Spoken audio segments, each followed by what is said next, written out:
If you ever ask children what they're afraid of, you'll often hear responses like the dark or Bruce Forsyth. Ask adults what they're afraid of, and the response is practically universal. Clowns. Clowns. Youths. And clowns. So, when it was requested that Salt in the Wound review the two-parter adaptation of It... What? It. You know, It. I was prepared to party like it was 1990... Well, 1990.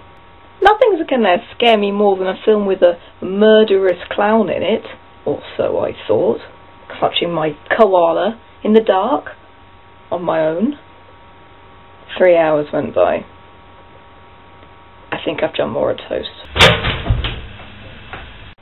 If you didn't already know, the story is the brainchild of horror icon Stephen King, a man so good at terrifying his readers, he must have blood running through his veins.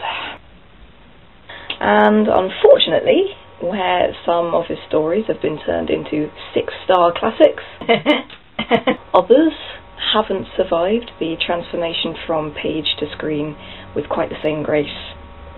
In this one, a group of losers faces the threat of a homicidally sadistic being, not once, but twice, firstly as children, and then 30 years later as adults.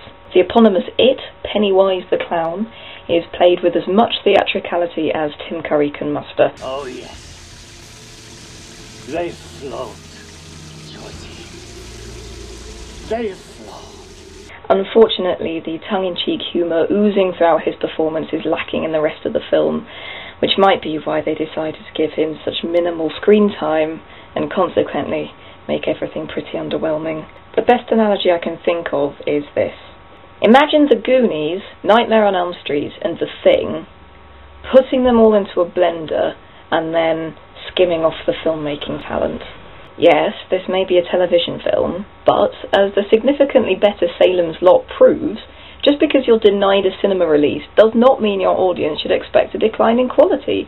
Suspense is lacking throughout, cheap shocks are missed at every opportunity, and Pennywise is prevented the chance to become a truly terrifying adversary like, say, Freddy Krueger is, because the direction and the score make him more laughable than intimidating. Oh, come on, bucko. And I can say that with confidence, because as much as I like to pretend that I'm hard, when it comes down to it, I'm actually a real meow and get genuinely frightened by films. Now, admittedly, it's hard to get fully absorbed within the action when you're spending half of your time thinking Superman, Star Trek, The Waltons. But the reason I got distracted by this was because the acting was so hammy, it was impossible not to think, oh, that's the bloke from X. Whenever you see John Hurt or Gary Oldman, you don't go, oh, it's John Hurt or Gary Oldman. You go, oh my god, there's something bursting out of his chest! Which is why it's so ironic that the one saving grace about this film is the children. Take, for example, this genuinely moving portrayal of emotion. I want to kill it.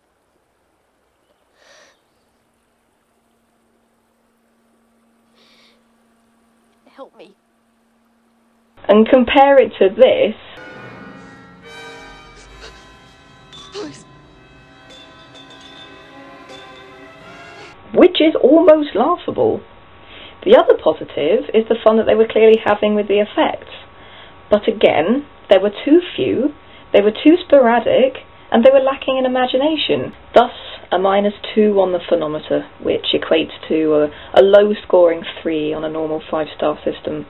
I found myself laughing at some of the unintentionally cheesy moments in the score, the script and the performances, so that's why it's on the negative side of the scale. But I'm giving it a 2 because honestly, the entire 3 hours of film could have been an awful lot more entertaining. They've just struck the wrong balance between trying to make an endearing, family-friendly tale of childhood friendship, an episode of diagnosis murder, and what it's actually designed to be, which is a horror film.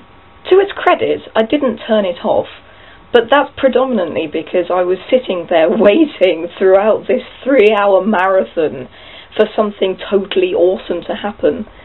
which never surfaced. My recommendation? Go back to the Blender if you want a better, shorter version of what this film is trying to be. Thank you for watching, and subscribe to my YouTube channel, The Salt in the Wound, for more